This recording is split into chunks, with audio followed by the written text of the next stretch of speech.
I never planned to keep my success a secret. But after a decade of watching my family mock my career choices while living in my private penthouse overlooking Central Park, I had grown accustomed to the irony of it all. My name is Olivia Winters, though the business world knows me only as O.W. Blackwood, the reclusive founder and CEO of Blackwood Innovations. To my family, I'm just their disappointing middle child who wastes her time with freelance tech consulting instead of joining the family law firm. The day everything changed started like any other. I was reviewing acquisition reports in my private office on the top floor of Blackwood Tower when my assistant, Michael, rushed in with an unusual expression on his face. "Ms. Winters, you need to see these job applications," he said, placing a tablet in front of me. They just came through HR. I glanced at the screen and nearly choked on my coffee. There, in pristine digital formatting, were the resumes of my sister Diane and my brother James. Both had applied for executive positions at Blackwood Innovations. "There's more," Michael added, scrolling to another document. "Your father's law firm is also pitching their services to our legal department. The meeting is scheduled for next week." I leaned back in my chair, memories flooding back from 10 years ago. I was fresh out of college with a computer science degree, pitching my ideas for revolutionary software architecture to my family over dinner. "Tech startups are a dime a dozen," my father had scoffed, barely looking up from his legal briefs. "Winters and Associates has been a respected law firm for 3 generations. That's real success, not this coding nonsense." Diane, 2 years older and already a junior partner at the firm, had smirked. "Come on, Dad. Let her play with her computers. She can always come work as our IT support when she fails." Only my younger brother James had shown any interest, but even that was condescending. "Maybe you could build us a better website for the firm," he had suggested, as if that was the height of technological achievement.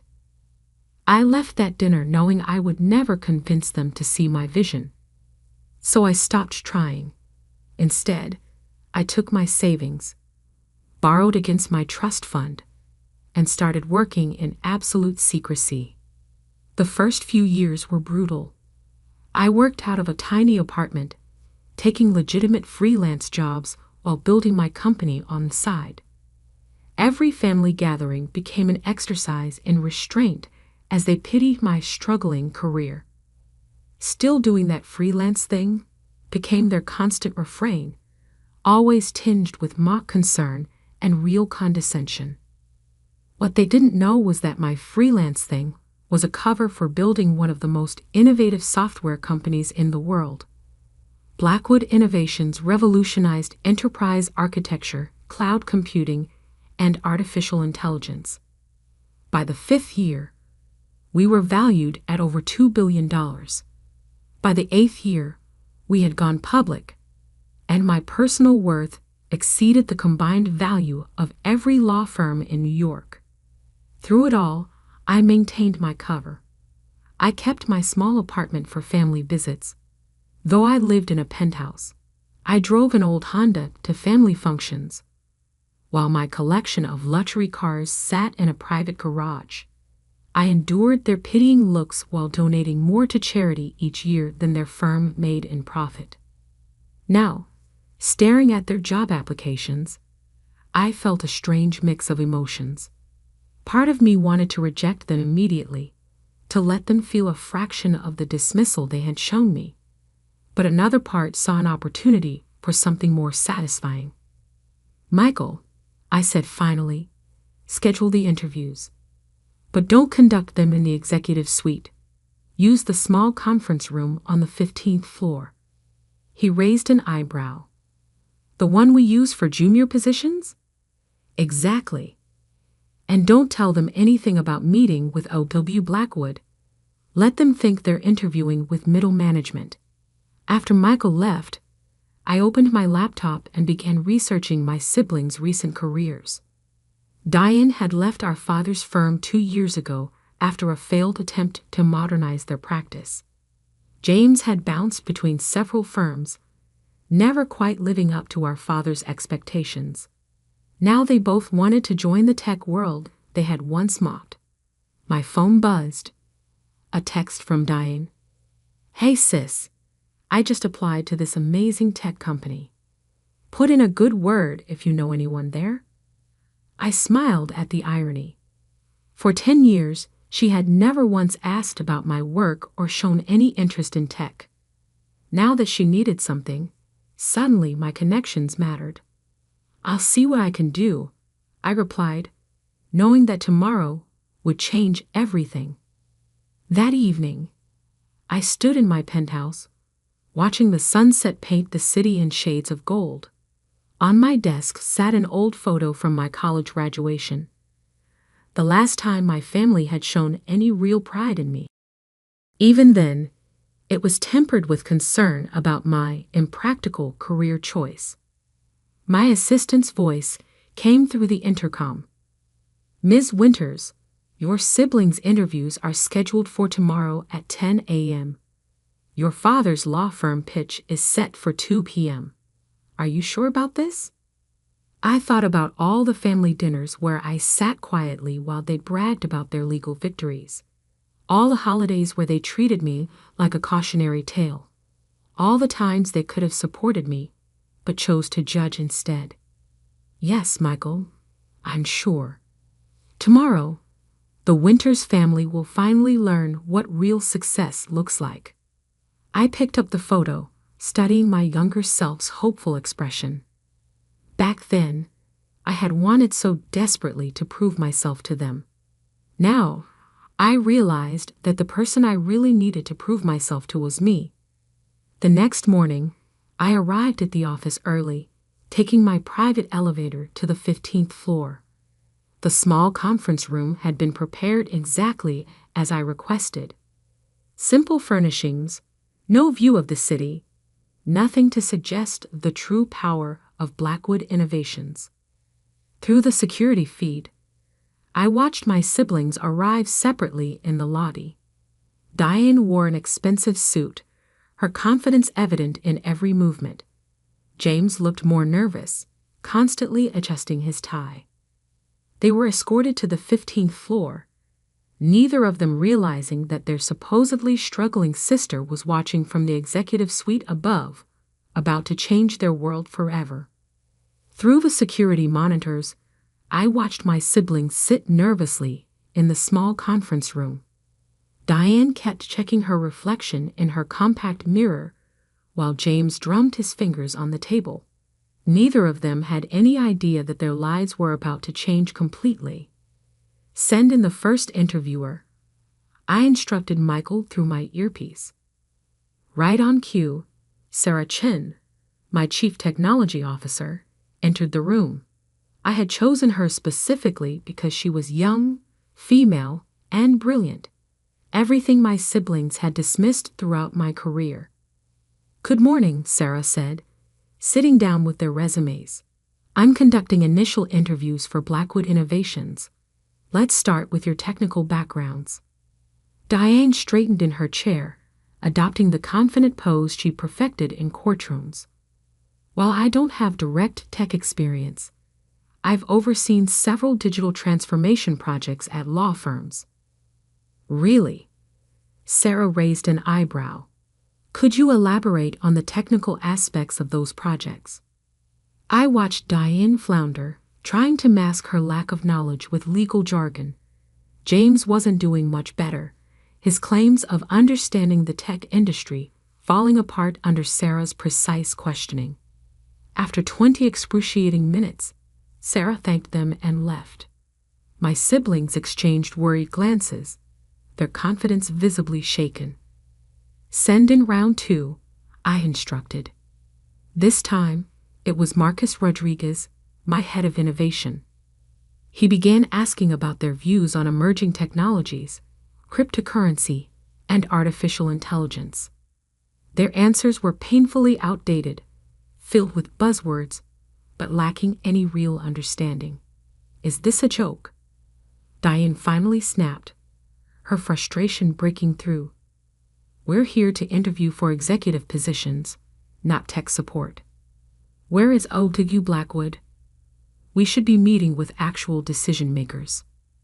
Marcus kept his expression neutral, though I could see him fighting back a smile. Ms. Winters, I assure you this is standard procedure. However, if you prefer to leave... No. James cut in quickly. We apologize. Please continue. 3 more interviewers followed, each one expertly exposing my siblings' lack of qualifications. By the final round, both Diane and James looked thoroughly defeated. Ms. Winters, Michael's voice came through my earpiece. Your father's team has arrived for the legal services pitch. Perfect timing, I smiled. Have them wait in the main conference room. I'll handle this personally. I took my private elevator down to the 15th floor, smoothing my designer suit and checking my reflection. 10 years of hiding my success had led to this moment. The door to the small conference room opened, and I walked in. The look on my siblings' faces was priceless, confusion, then shock, then dawning horror as they realized what was happening. Olivia? Diane stammered. What are you doing here? We're in the middle of interviews. Actually, I said, taking a seat at the head of the table. You're at the end of your interviews, and they haven't gone well. James leaned forward, his face flushing. What do you mean? How would you know? Because I own this company. I cut him off calmly. I am OW Blackwood. The silence that followed was deafening. Diane's mouth opened and closed without sound. James gripped the table edge so hard his knuckles turned white. That's impossible, Diane finally managed. You're a freelancer. You work from coffee shops. I laughed, the sound echoing in the small room. No, Diane. That's just what I let you believe. While you were all pitying my career choices, I was building this. I gestured around us. Blackwood Innovations, a Fortune 500 company worth more than every law firm in New York combined. But James was struggling to form words. All these years? Yes, I nodded. All these years, while you mocked my coding nonsense and offered me IT support jobs, I was revolutionizing enterprise software. While you bragged about your legal victories at family dinners, I was closing billion-dollar deals. While you dismissed me as a failure, I became one of the most successful tech entrepreneurs in the world. Diane's face had turned an interesting shade of gray. Why didn't you tell us? Why should I have? When did any of you ever show genuine interest in my work? When did you ever offer support instead of condescension? I pulled out their resumes, laying them on the table. And now here you are, applying for jobs at my company. Not because you're qualified. These interviews have proven you're not. But because you heard Blackwood Innovations was the next big thing. Olivia, please, James started, but I held up my hand. I'm not finished. Right now, our father is waiting upstairs to pitch his firm's legal services. He has no idea he's about to try to sell to his own daughter, the one he said would never amount to anything in tech. I stood up, smoothing my skirt. I have a meeting to attend. Michael will show you out. Oh, and don't bother waiting for callbacks about the jobs. You're not qualified. As I reached the door, Diane called out, her voice shaking. You can't just leave it like this. I turned back, meeting her eyes. Actually, I can. I spent 10 years letting you all believe what you wanted about me. Now you get to live with the truth. And believe me, this is just the beginning. Walking away from that conference room, I felt lighter than I had in years. But my day wasn't over yet. My father was waiting upstairs, about to experience his own moment of revelation. The best part, he had no idea what was coming. The executive conference room of Blackwood Tower offered a stunning view of Manhattan's skyline. My father, Richard Winters, stood at the floor-to-ceiling windows, his back straight and proud as always. He was surrounded by 3 junior partners from his firm, all of them clutching presentation materials and practicing their best corporate smiles. I watched them through the glass wall for a moment, remembering all the times I'd stood in his office as a child, dreaming of making him proud.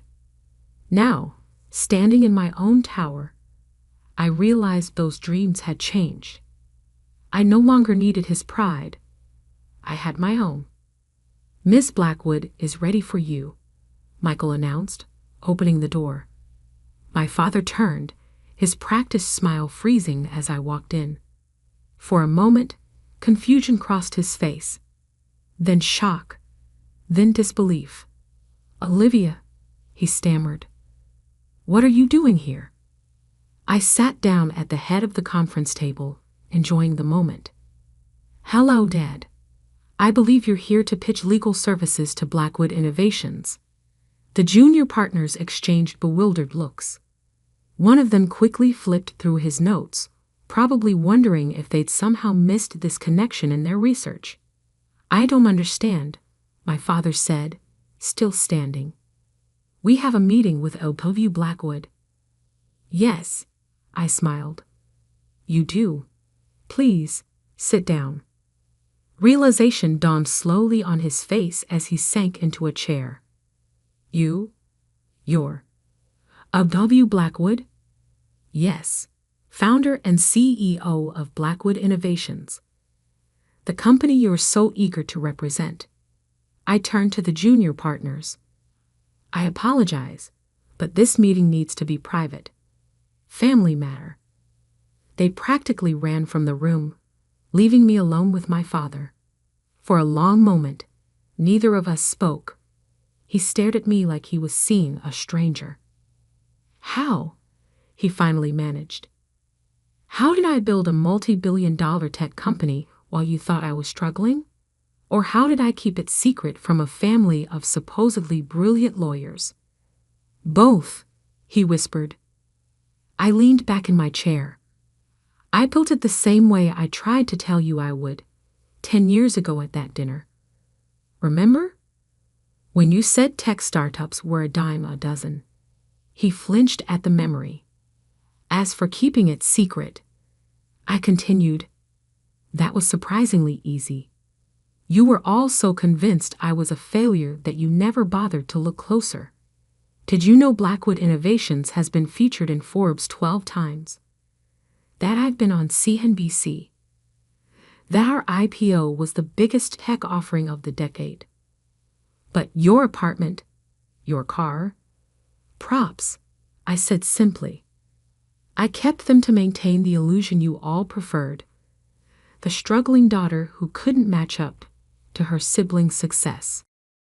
My father's face had aged 10 years in 10 minutes. Diane and James, they applied for jobs here. Yes, they did. They just finished their interviews, in fact. It didn't go well. He straightened in his chair, some of his old authority returning. "Now see here, Olivia. They're your family. Surely you could." "Could what, Dad?" I cut him off. "Give them jobs they're not qualified for.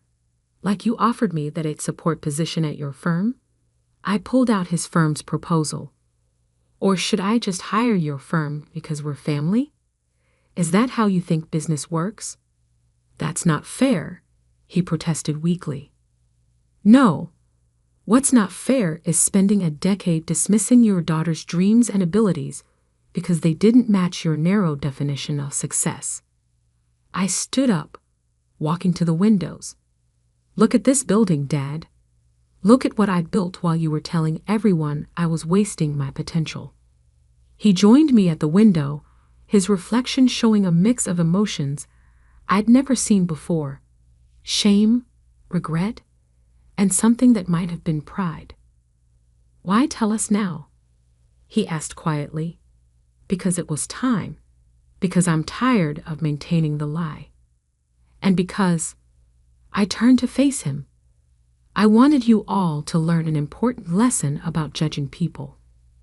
And have we learned it?" A hint of his old sarcasm crept into his voice. "I don't know, Dad. Have you? Your children just applied for jobs at a tech company you said would never succeed. Your firm is pitching services to the daughter you said would never amount to anything.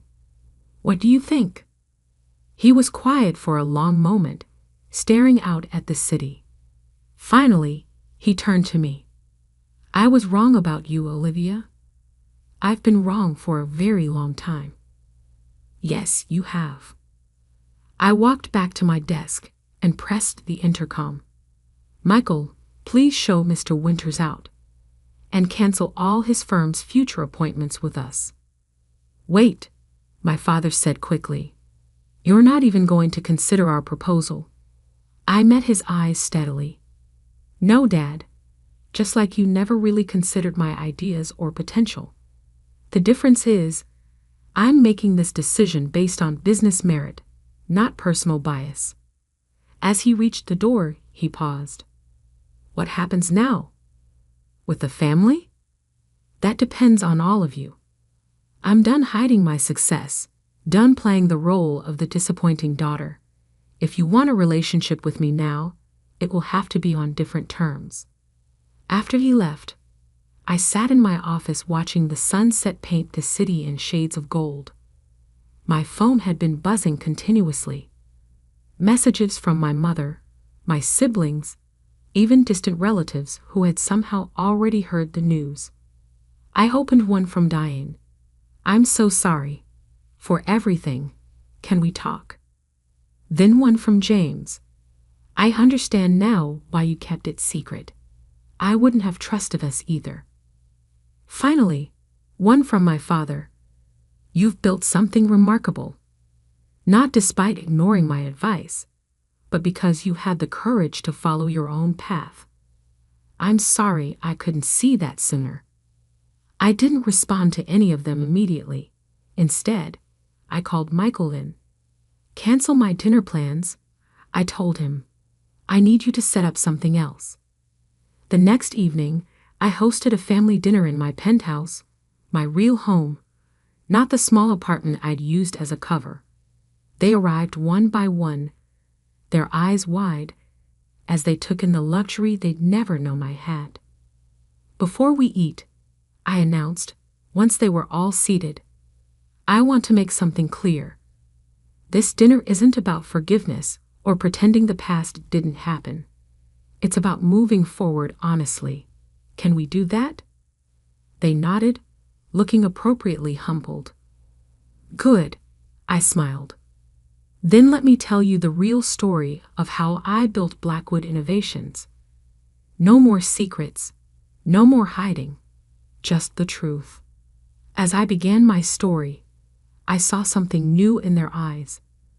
Not pity, not condescension, but genuine respect. And for the first time in 10 years, I felt completely free. The next morning, I walked into my office wearing success openly. No more pretenses, no more hiding. My family had learned their lesson about underestimating people, and I had learned that sometimes the best revenge isn't proving others wrong, it's proving yourself right. The press got wind of the story, of course. Tech billionaire's secret identity revealed became the headline of the week. But I didn't care anymore. I had spent 10 years building something extraordinary while my family believed I was failing. Now they would spend the rest of their lives knowing that their biggest failure wasn't in business. It was in failing to see the success right in front of them. And that was worth more than any fortune I'd built.